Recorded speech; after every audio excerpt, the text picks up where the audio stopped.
4, 3.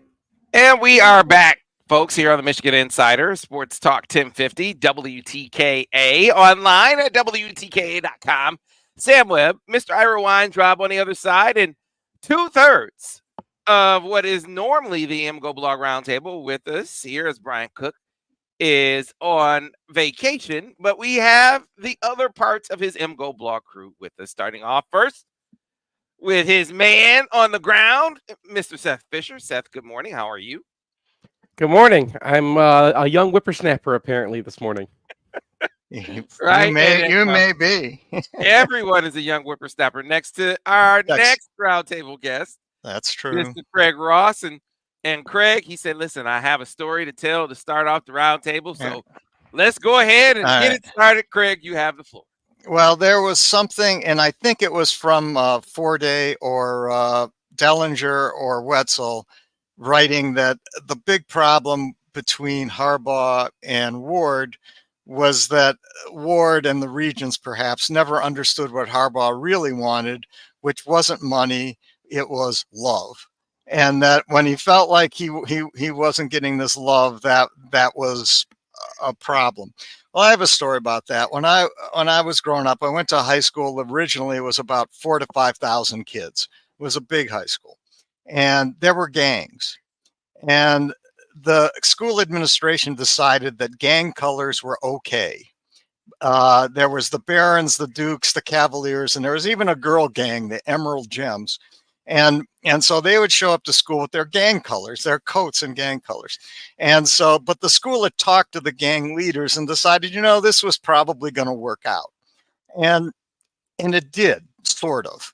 But at one point there were two guys, and I don't remember what gangs they were in, but one of them was named Joe Blue Tony, and the other guy was Eduardo Sanchez. Now, Joe Blue Tony and Eduardo Sanchez hated each other. And I don't know if it was a gang related thing or something else, but they just hated each other. But, there were limited problems until the yearbook came out one year.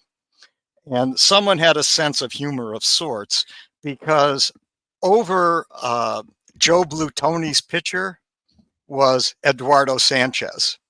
So Eduardo Sanchez was in the yearbook twice. They had Eduardo Sanchez and then his picture, and then they had Joe Blue Tony in his picture. So school administration, figuring they had sorted this out, came up with a very elegant solution. They didn't talk to anybody, but they decided, well, we can't replace the whole yearbook, but what we can do is hand out little pictures of Joe Blue Tony, and then tell students to paste them in their yearbook. So what could go wrong with that? And so what they did was they had this big basket of maybe 8,000 or 10,000 Joe Blue Tony pictures in the office, and told students to come into the principal's office or the main administrative office and pick up a picture of Joe Blue Tony. So, and some of them might have ended up in the yearbooks, but most of them ended up in Joe Blue Tony crossing the Delaware, Joe Blue Tony riding up San Juan Hill, and Joe Blue Tony signing the Declaration of Independence. So anytime you opened a book and there was a face, there was Joe Blue Tony. And of course, students were clever enough to make sure you couldn't get that sucker off. It was glued in there very well. And of course, various places for a good time, and then a picture of Joe Blue Tony. So the moral of this is, I think you have to understand the people you are supervising. And just because you understood one subset of people that you supervised, say the gangs in the school, it doesn't mean you understand the ordinary run of students who had their own brand of humor. And so it didn't work out that well. And I think there might have been some of that in the Harbaugh Ward manual relationship, that there was a certain basic lack of understanding. I'm not saying you wouldn't have ended up with the Chargers anyway. And but I think, for example, when the Regents, and maybe Ward, but mostly the Regents, pulled the plug on that TRO case, I think that was it for Harbaugh. I think he felt like they don't love me there, you know, and that was the end of the story. And so somehow when I think of Chick-fil-A, I think of growing a mustache and a mullet. Yeah. But when I think of you know, this Harbaugh going to the Chargers, I think of Joe Blue Tony. In any event, honestly, I thought it started. I thought you were going to go to like some sort of a West Side Story. There's going to be some sort of a sing along and a fight. I'm glad you talk, because you know I like to kind of glean the moral of the story without you actually telling it to me. But this is what I needed you to actually tell me what the moral of the story was, Craig. But you know, I just, not to go totally back down this path, but I too assume that Jim in that passage that we've seen from the book, where I think it's Todd says Jim feels like the Ward doesn't have his back with the Regents. Yeah. And the only thing that I could think of that he could be talking about was the TRO thing. And I'm thinking to myself, okay, what is having your back? What is that?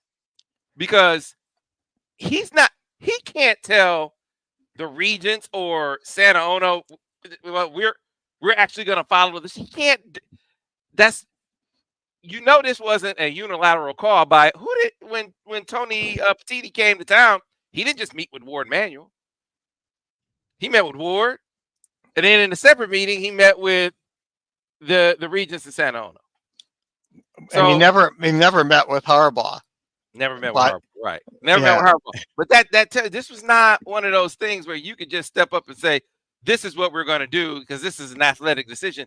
No. So what exactly is having his back? Maybe there were some other instances where he feels like his back could have been had and he didn't have it, but that to me isn't one of them where having his back was something that was functional, something that you could see, feel, and touch in a way that would have made a difference. I think it was very clear, especially at the end, that Harbaugh wanted one thing, and Michigan was just not willing to provide it for him, which is the Lombardi Trophy. Now, if Michigan would join the NFL and be done with all these college idiots, then I think that he really would have wanted to stay. I mean, he loved Michigan. This is the play. If he was going to coach anywhere that could win a Lombardi Trophy, it would have been Michigan. Yeah, but they did not have the guts, Sam, to join the NFL, to leave the NCAA. Yeah, I'm at the point where it's like I'm so appreciative of everything that he brought.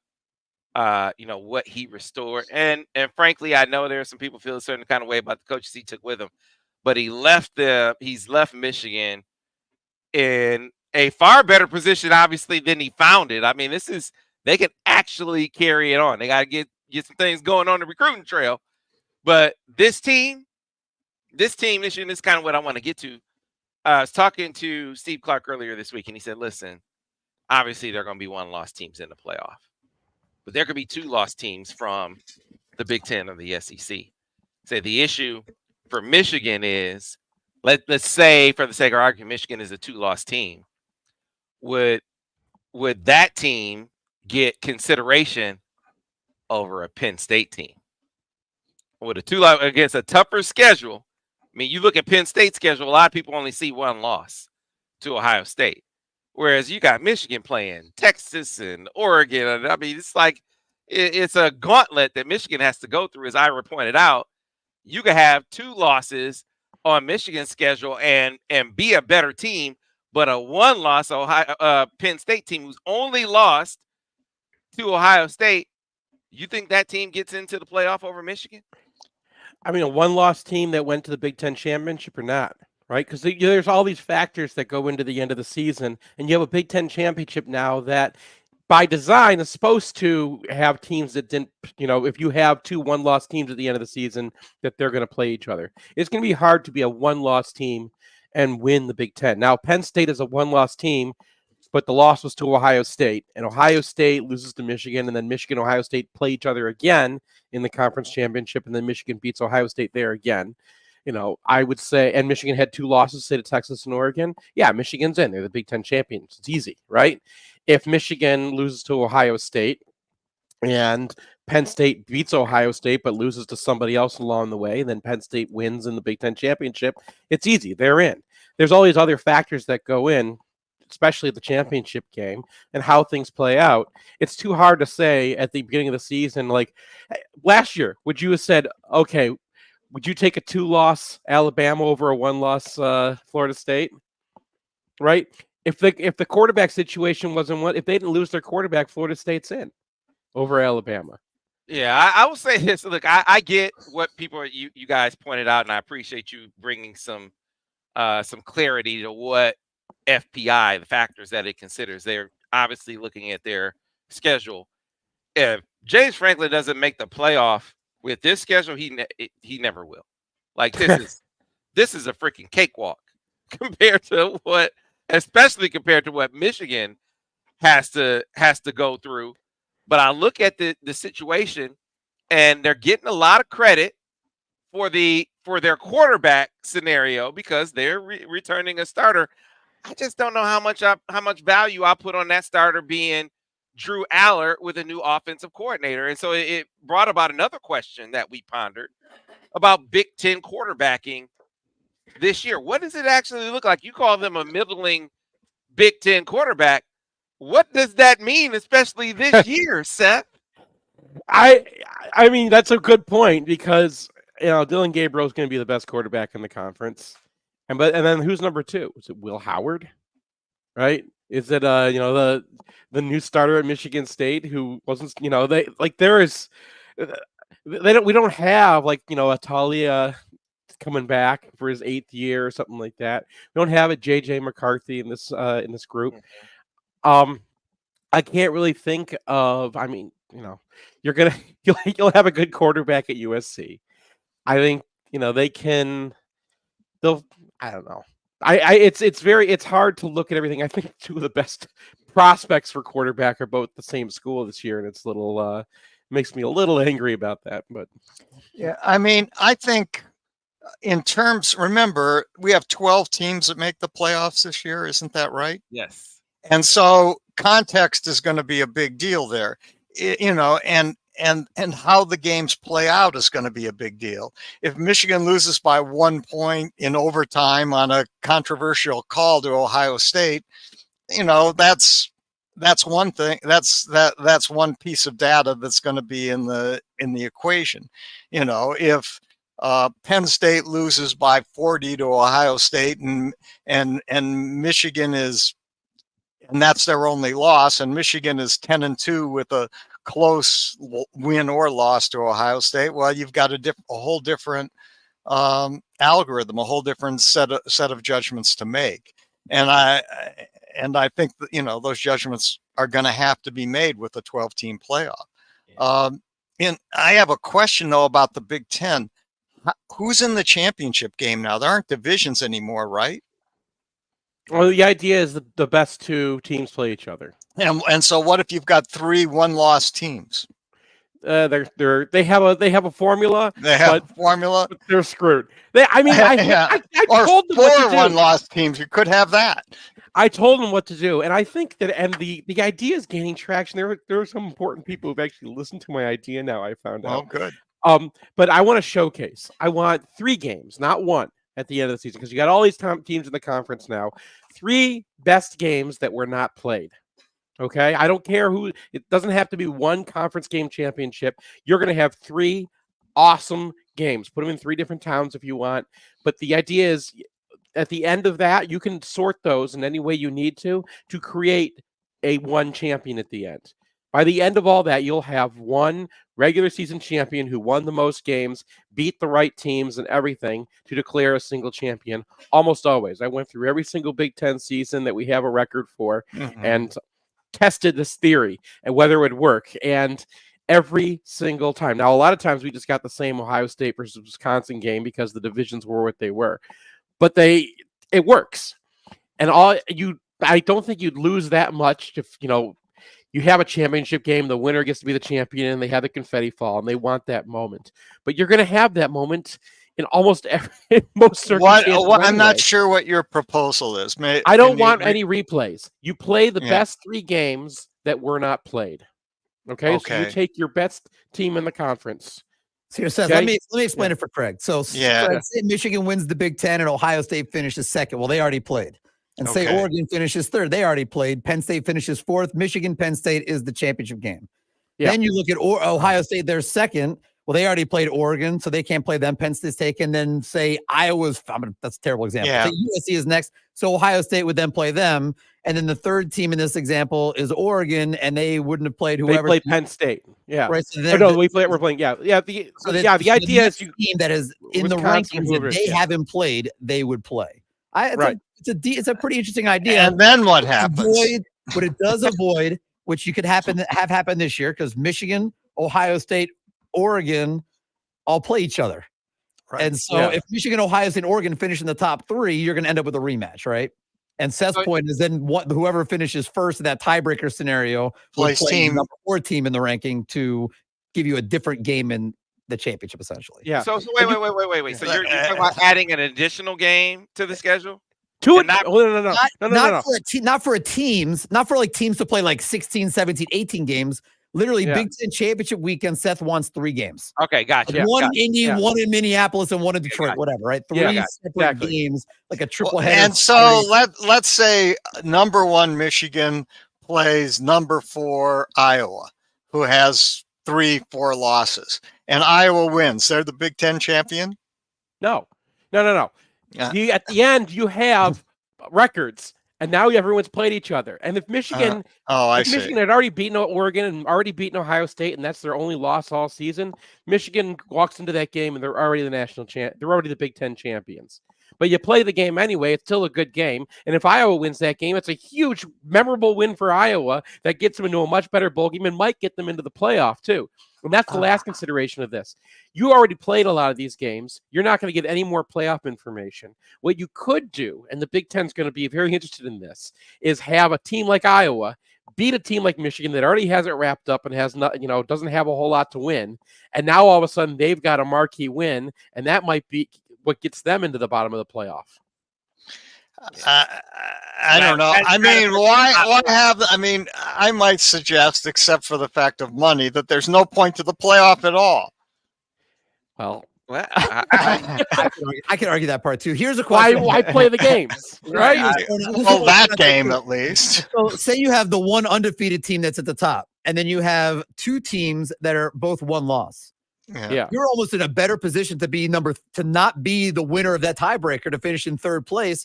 Because more than likely, as a 1-loss Big Ten team, you're now going to be 5, 6, 7, or 8. You don't play in the Big Ten championship game. You get that bye week, and then you're going to host a game at home. And then you're going to play the same amount of games as a team that wins the Big Ten champ, because they may not play the opening round game. They're going to play in the quarterfinals, but you will basically play the same amount of games. They'll both have played 13 to that point. There will be scenarios where being number 3 and you'll be in the playoff as a top 8 team. Actually, being 3rd in the Big Ten is better than being 2nd.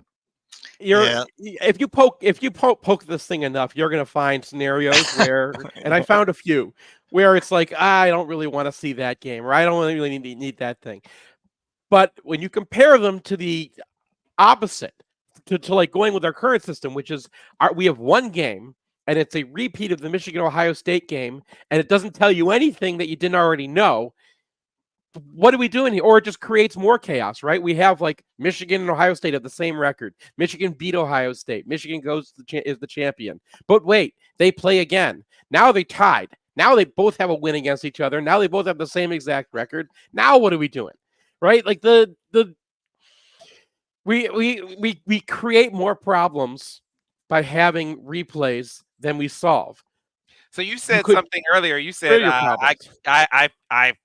I hear that important people are paying attention to this. Yes. So tell me where you got that from, Seth? Who are these people that are listening to this idea? Answer that, but Seth, before you answer that, you know why people are listening to people that might have some influence would be listening to Seth's idea? because he's creating 2 more games for television. Of course. So therefore, it's a revenue thing. It's not about It's not about actually finding a champion. It's about 2 more games on TV for Fox, and that gives them that much, or CBS or NBC, whoever, and that gives them more money, and that's what they would want. That's what I had some interesting conversations upstairs when I went to the championship game in Houston, and Bray was right. That's I mean, when the blinkers go on, it's because oh wait, there's 3 times as much money in the championship in this playoff format as our championship game. Now I'm listening. And I think that's why it has a chance of happening, because there's 3 times as much money involved, not because it actually makes more sense from a competitive standpoint, but it also makes more sense from a competitive standpoint and a fan standpoint. Yeah. It'll be interesting to see which of if this scenario is actually a conflict that plays out at the end of the season, requires Michigan to get some, good quarterback play. Who will that quarterback be? Interesting discussion with one of the receiver recruits, his dad, Derek Meadows, who is, one of the top receivers in the country. He's a 5-star kid. The knock for any receiver is Michigan doesn't throw the ball. So they went over a very thorough breakdown of the quarterback. He said he watched 3 weeks of spring practice, and he said Alex Orji's the guy. Oh, Alex Orji's the guy. Now, is Alex Orji definitely? No. It has not been determined. There's going to be practice. Jack Tuttle's going to be back after missing the spring, so that's a factor to throw in there as well. We saw how the spring game went, so that heading in, Davis Warren is going to factor in there as well. But I get why. Like, if you stand next to Alex Orji, man, the dude is a difference-making athlete. He is not Denard Robinson fast, but he's fast enough. But his quickness for a big guy, his physicality, as he's a big, powerful, gonna get yards after contact guy. Like, he is a difference maker athlete. Can that translate on the football field? Not unless he can actually become more consistent. I'm not just newsflash. Become more consistent as a thrower. They say he's made progress along those lines, and this was the thing that he got from the practice, watching the practice film. I had a conversation with Al Borges, who went to practice other than the spring game, and he said, "Listen, I haven't been to every practice, but when I watch him, I'm going into it as a play caller saying he's gonna miss some throws he should make. Like, I'm building that into my expectation. But he is so good with the other pieces of the equation that is going to make up for it. Now, the key for him is, can he keep that number down? Can he keep those numbers of misses where it's like, oh my God, it was one of the plays in the spring game where it was with the play where he airmailed it over the middle, where that's where all the fans kind of checked out. It was like, oh, he can't be the guy because of that one incompletion. It's like, can he limit, though? If he can have fewer of those, he's the guy that can take me to the promised land. I'm gonna have to bite my fingers off when he messes up those easy throws that I think should be easy. But I know he's gonna make it up on the other end, because it's not processing errors.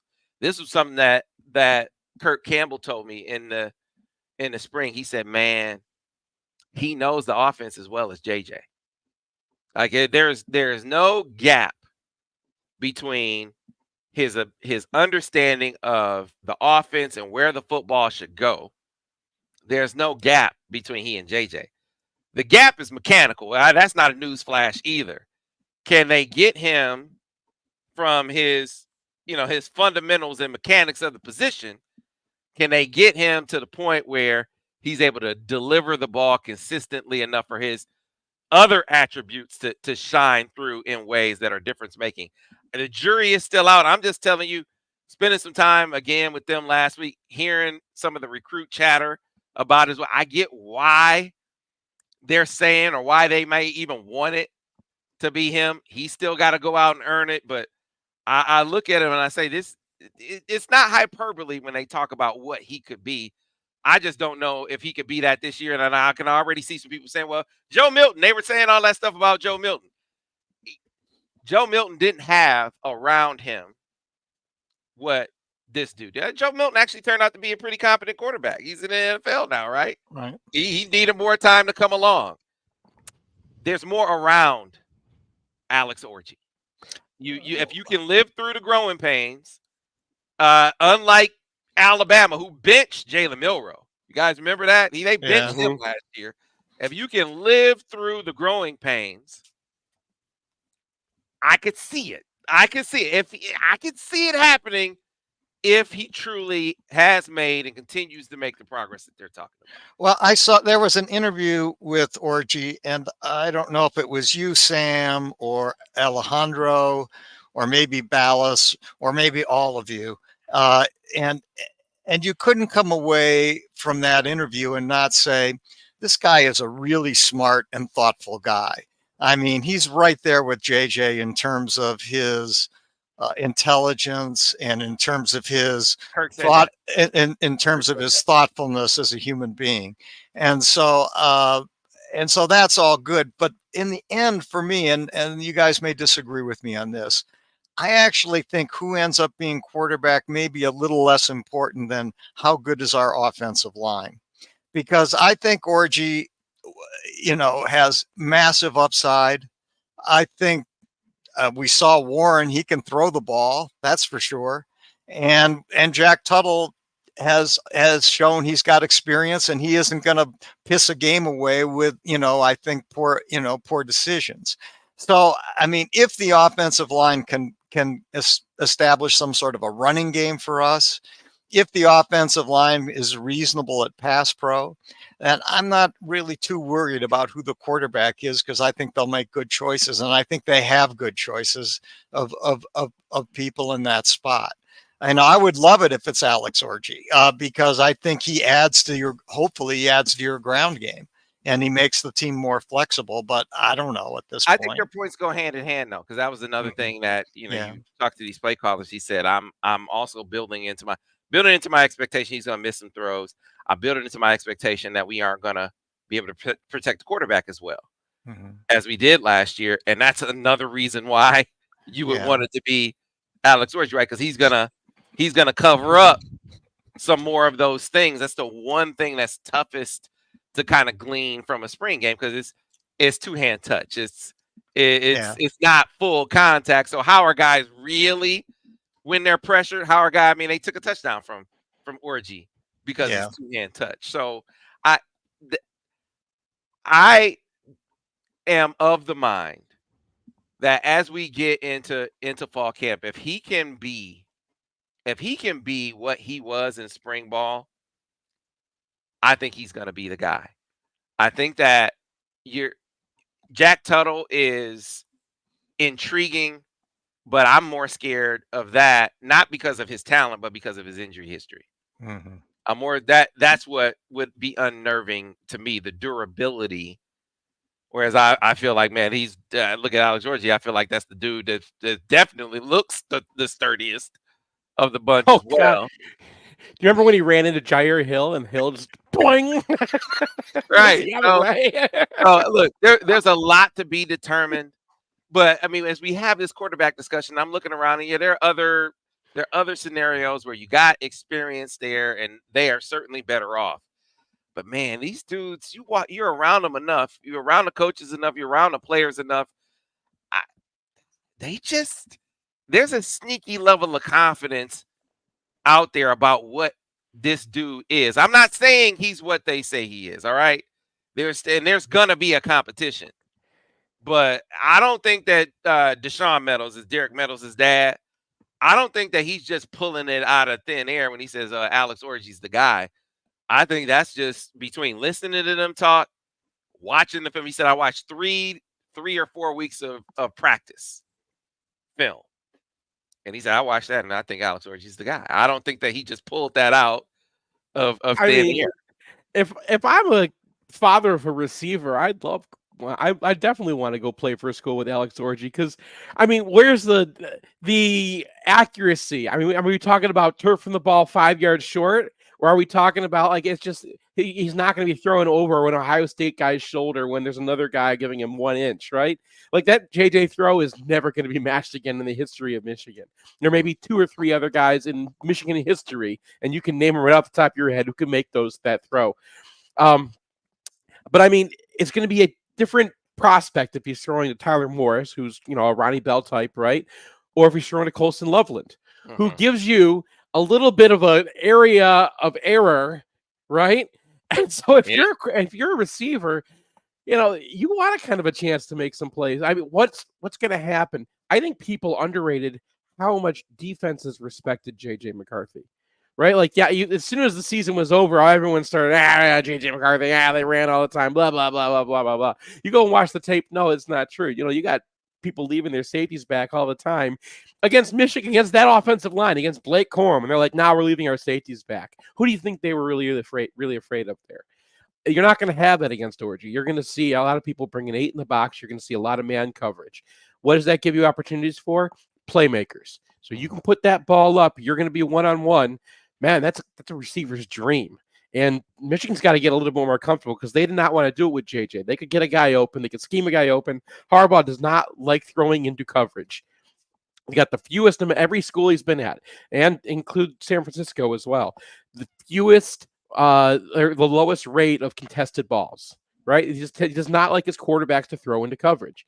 But that's what you have to do in college sometimes, and sometimes that's an opportunity to make a play.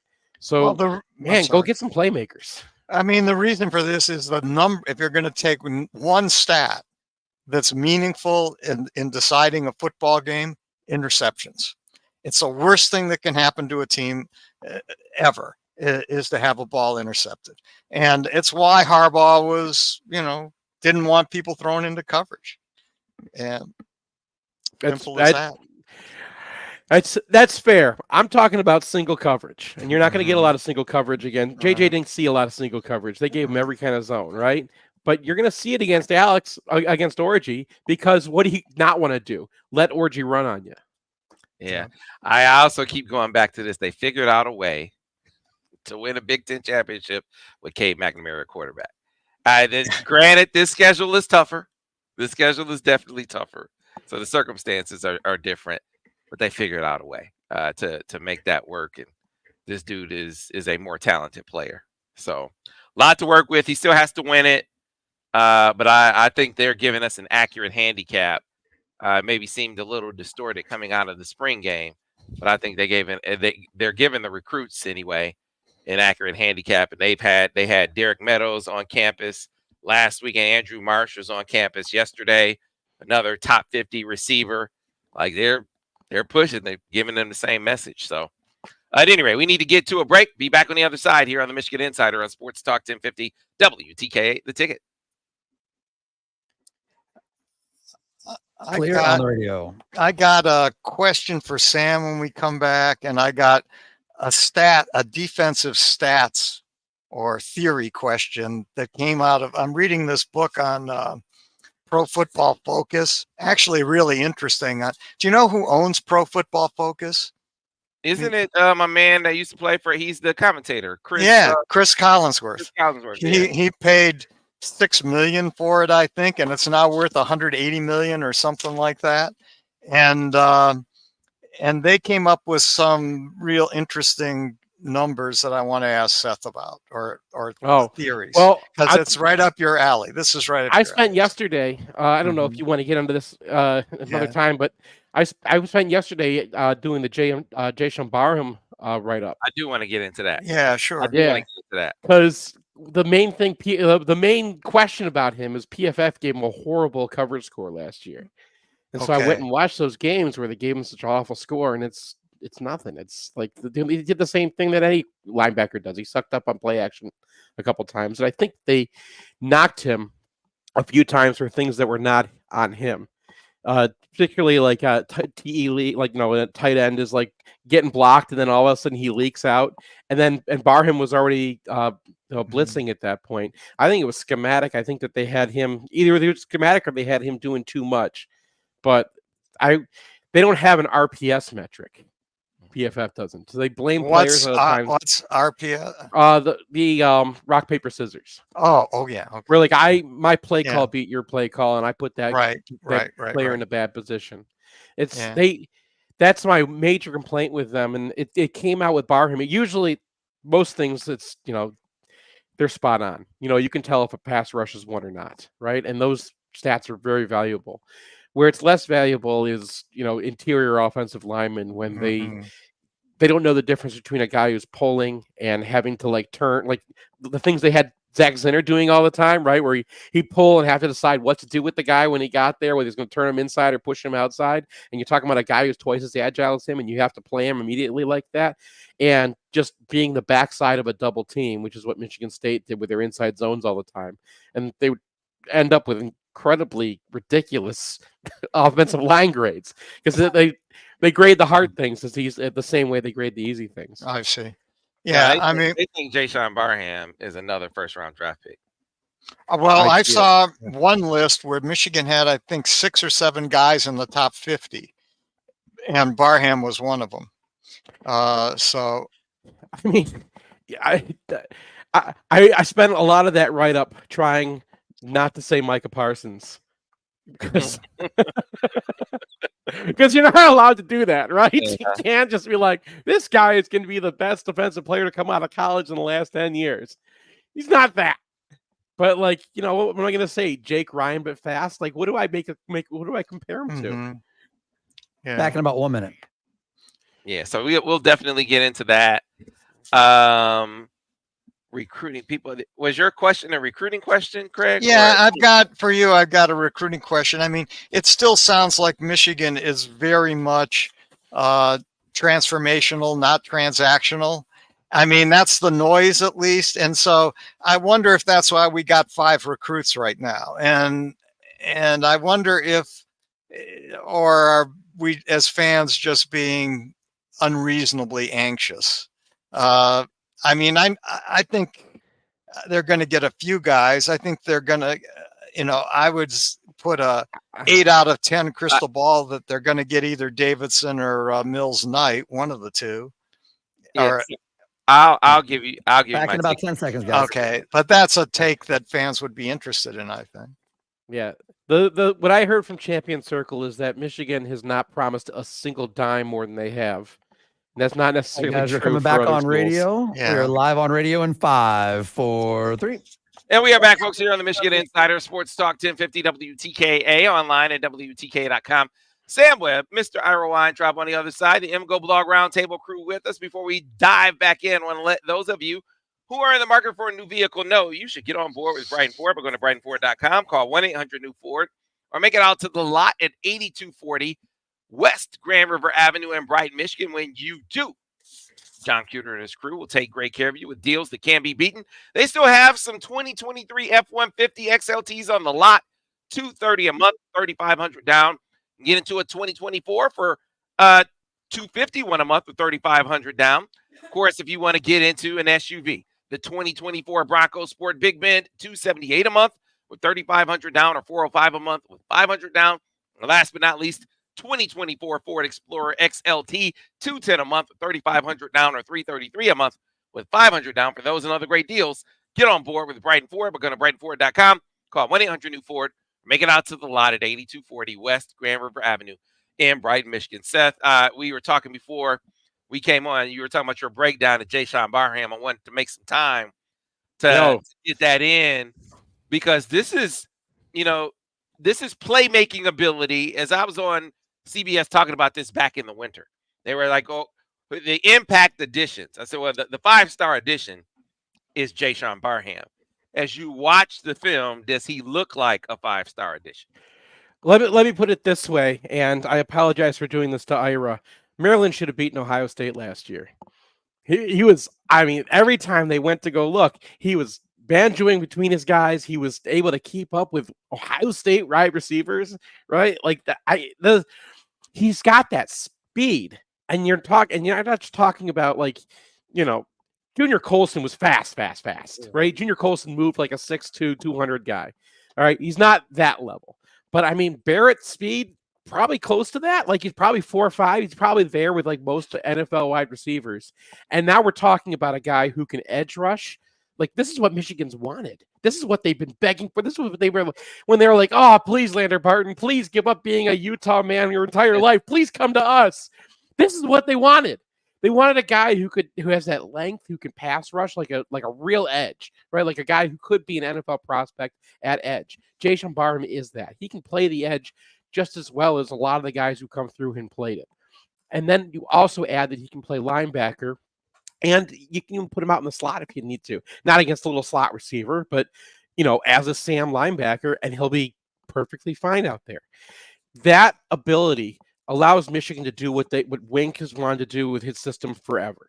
That's what they want. They want someone who's incredibly athletic, incredibly long, who can move like that, so you can have him play a different position every single play. Doesn't matter where he starts. You want him to show up in different kinds of zones, take different kinds of roles. And that's what they were doing with Barrett last year, and that's what gave him this ability to, we can go 5-1, and he's going to be an edge rusher. And the next play, he can play safety, basically. And there's not knowing just really messes up quarterbacks. That's how this defense works. And you add the ability to pass rush, like a real pass rusher, like an offensive tackle is going to have a really hard time keeping him under control. Like this is what Michigan's wanted. We're going to love this guy. And the one thing Pro Football Focus didn't like about him last year, they gave him a horrible coverage grade. He had a fine coverage grade his freshman year, and then wasn't good last year. I went and watched the games that happened with like Northwestern and Illinois, and like he got caught on play action a couple times, but also a couple times they just kind of blamed him for screens that weren't on him or something. So I kind of think that grading was bunk. I think that if that's your only problem, then erase that one. Yes, they got a 5-star. They didn't just get a 5-star. They got a 5-star in his third year. And I think Barham is probably going to play this year and probably go to the NFL. Oh yeah, early next year. Yeah, I'm right there with you. Yeah. Go ahead, Craig. No, I was just since we're into Pro Football Focus, I've just been reading their book about their beginnings, their ideology, and what's happened in that organization. And I'm blindsiding you with this, Seth, but it's an issue that I think something that we can talk about over the course of the summer, perhaps. And here, let me read this to you. 2 of their data analysts looked into whether coverage or pass rush is more important to defensive success. And they found this, and I was pretty surprised by this. They found that during the PFF era, teams with elite coverage grades in the NFL, that's 67th percentile or better, and poor pass rush grades, 33 percentile or worse, won a game and a half more than teams with great pass rushes and poor coverage. There was a much higher correlation between reducing the opponent's expected points if the defensive cornerbacks, safeties, and linebackers blanketed receivers than if pass rushers beat their men. And so PFF has come out on the side of coverage is probably more important than pass rush. And they also found that pass rushing is more predictable. It's more that individual players, you can predict them to beat their guys with a greater consistency or greater singularity than is true with coverage. I mean that's something that the analysts at the Ravens noticed. Okay. And that's how they built this defense in the first place. Because they realized that, like you said, pass rushing is more predictable, right? So pass rushers became more expensive in the NFL, and they were under a cap. So I know everyone's under some sort of cap. You have so much money to go around NIL and whatnot, but the NFL has a hard cap. So they realized that everyone's spending so much money on edge rushers, and they were about to lose 2 of their primary edge rushers. And they said, "Are we going to spend this kind of money again to get a guy who's third rate at pass rushing, or are we going to put the money somewhere else that could do more damage?" And what they did is they went and filled that secondary with first rounders, so that they could have the option not just to run like weird zones, but also to go man on man all the time. They played a lot of cover 0 on those teams, and that's why people think that Wink Martindale is a blitz madman. But he was a blitz madman because he had a secondary filled with like Marcus Peters and like was like their third best cornerback, right? Like that they were loaded back there. They even went out. What was his name? Was it Earl Thomas? They went and got him. Like they had some ridiculous talent in that secondary, and that's on purpose. They put that money there. And then you saw Michigan win the national championship this year with what would they have? They had elite coverage, right? They had elite coverage, but here's the other thing, and this is why it's so important, the discussion about Jayshon Barham's ability as an edge guy. It was one of the first things that they talked to me about. It was like, oh, this dude's going to be awesome off the edge. One of the core aspects of last year's team was depth. And you went too deep at both edge spots, and you had guys who could go get it. There were some games. I mean, think about the USC game. Braden McGregor was huge off the edge against Bama. Excuse me. Yeah. He was huge off the edge in that game. Another game is going to be Jalen Harrell, and then of course we saw Jayshon Barham. I mean, Derek Moore. The other St. Francis guy? not Derek Moore. Oh, Josiah Stewart. Josiah Stewart. Saw him bench press a first-round draft pick into the backfield, right? It's just you got scenarios last year where they go to the bench and they lose nothing. And while you like to believe that some of the depth guys have really stepped up, like a TJ Guy, or expecting TJ Guy to take another step, do you really know? Do you really know that when your starting edges go to the bench, when Josiah Stewart and Derek Moore go to the bench, that you got another guy that's really going to be able to bring it off the edge? Well, you do. You do, because you got Jayshon Barham, who could be that guy. That's my thing. Look, this first string defense, they don't have a nickel as good as Mikey, right? They don't. But I think the starting unit, I think you can make a case that this starting unit will not have any drop off from last year. It'll be just as good. It may not be as good at specific positions. Like it won't be as good at nickel, but I think what Jayshon Barham brings will be a step up. I think because, like you said, because he's a rusher too. I think that Mason Graham will be better. I think that KG will be better. I think that Will Johnson will be better. Different, because you could leave Junior Colson on any receiver in the Big Ten, up to like the Ohio State freak, but up to that, you could leave Junior Colson on those guys, and that's just Junior Colson.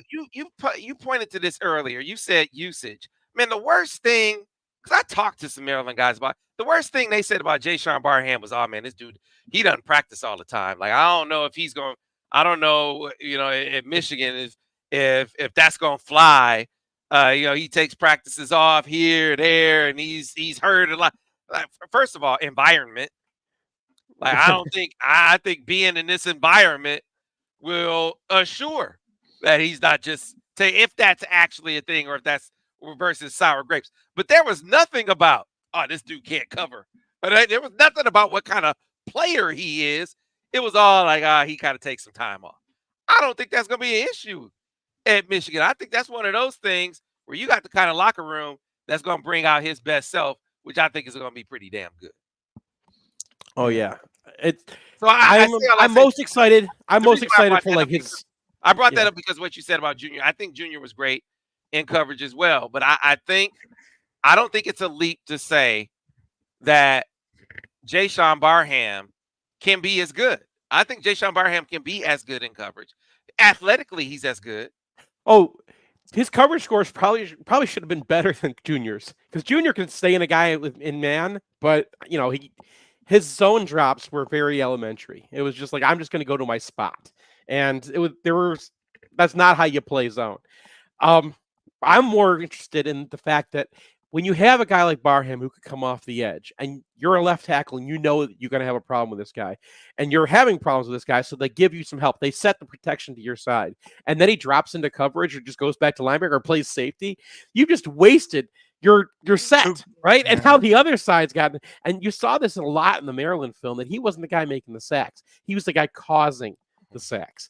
And it was all over the film, especially against Illinois and especially against Ohio State, where the quarterback could never feel comfortable because they never were set right. And now you give Wink Martindale, like you're up. That's a big upgrade in Maryland's level of complexity to Michigan's level of complexity.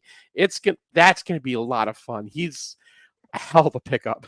Yeah, man. If they could find the depth, like I think they got some safety depth, like what they were able to go out there and do at that position for sure. I know you love it, Seth. Yeah. I love Mango. Was it from Tennessee Walters? He looked really good to me too. Yeah. Like I think that they did really well. You know, the cornerback, I think they got a couple guys who have different skill sets, and neither one of them is a complete one. But Yeah. and I'm not really sure one of them. I don't think either one of them's going to start. I think Jair Hill's going to start. I think Jair Hill is going to start as well, and they think, certainly from a speed standpoint, they think both of those guys are faster than Josh Wallace. Now, does that mean they'll play better than Josh Wallace? I hold that comparison up to say if they can get Josh Wallace level of performance from either of those guys, and Jair Hill locks down one of the corner spot, I'm feeling really freaking good.